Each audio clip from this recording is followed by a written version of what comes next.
Today I want to talk to you guys about risk management. So I'm currently on a 4-loss losing streak, and for 3 of those losses, the stop loss got hit, wicked out, and then we went all the way to TP. So it's pretty unfortunate, but that's just how the market moved. I did make a couple adjustments to the strategy to possibly fix that issue I was having. But at the same time, it's a losing streak, and losing streaks are going to happen. It's only a 4-loss losing streak, and not that my setups were bad, not that I messed up with taking them, not that I broke any rules, but that's just the math of trading and the math of having a win rate and the probability that that losing streak is going to happen at some point. I currently have a 55% win rate, and after this change, it should bump up to about 75%. Watch the strategy video, the last video, if you haven't yet. But basically, I can't be mad at myself for having a losing streak. Losing streaks are going to happen. I don't remember the math exactly, but even with like a 60% win rate, maybe 70%, you're going to have a decent chance over a long period of time. That's just how it is. The more sample size, the bigger the chance would be. Over, let's say, a year, there's a couple percent chance that you're going to have maybe a 5-6 winning streak. It's not a crazy high number, but the chance is there. And even if you're taking 100% good setups, it could still happen because each trade has the same percent. It's not like they're all the trades are tied together that a win must be coming because I have this many losses. That's not really how it works, because every single trade is separate and every single trade has that same 60-70% win rate no matter what. So in my experience, in my case, with my funded accounts, this is what I found to be very good for my strategy and how I trade. I have a 10-loss streak buffer with all of my accounts. So I would have to go 10 losses in a row before I would blow any of my accounts, so basically 10R, I guess you could say. And I find that by taking the drawdown on the accounts, whatever my drawdown is. So my 50K accounts, I have 2,000 of drawdown. People, for some reason, base their amount they risk on the account based off of the 50K number, and there's no reason to do that. You cannot trade 50K. The 50K is just a label, and the drawdown is the actual number you can trade with and the actual number that you should be looking at for your risk. So if I have 2,000 of drawdown, that's really the account's really a 2K account. I take that and I take, okay, if I lose 10 in a row, then I'll fail the account. That's plenty. I'm most likely never going to hit a 10-loss streak unless it's really bad or I'm really messing something up. So I risk 200 per trade, and that's a good number. Or if I want to go like 8 in a row, I think that's the 250 per trade. So that's even a solid buffer right there. I set myself a really safe buffer. Some people might risk with 5 losses in their drawdown, and some might do less or more. But for me, that's what's worked. You got to just really look at your strategy, and you got to see what is my win rate and what are the chances of hitting 3 losses in a row, 4 losses in a row, 5 losses in a row. I haven't had a 5-loss streak yet, but I'm sure it'll come at some point. I'm on 4 right now, so who knows? Depending on what the market brings, I could have another loss. I could make it 5, but I'm only 5 down on the account, and I have 5 more to go.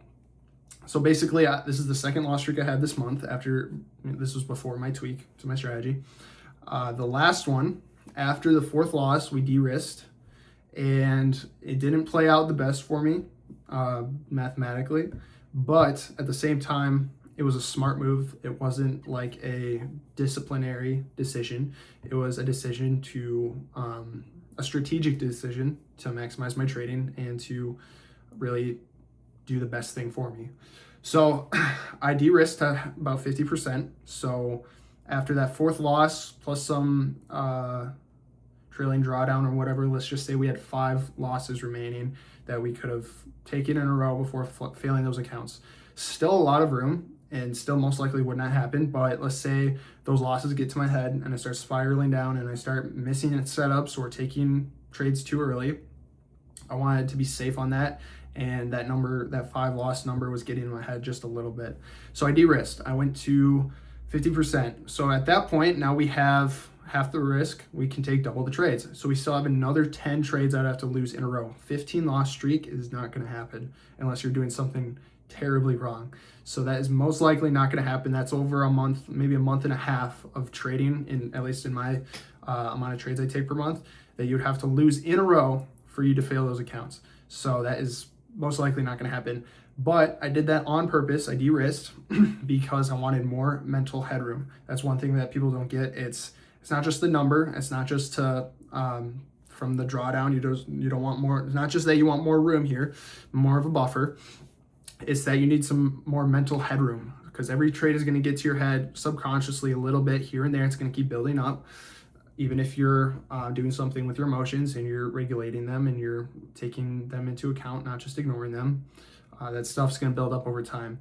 By taking that risk and taking it in half, I gave myself a lot more room to work and to focus on the skill of trading without this losing streak being in the back of my mind.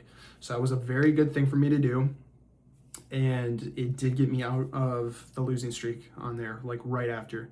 But the sad thing is de-risking. Then I went 6 wins in a row, biggest win streak, and they're all de-risked. So I would be up a lot this month, but we're unfortunately at break even currently after this previous loss streak.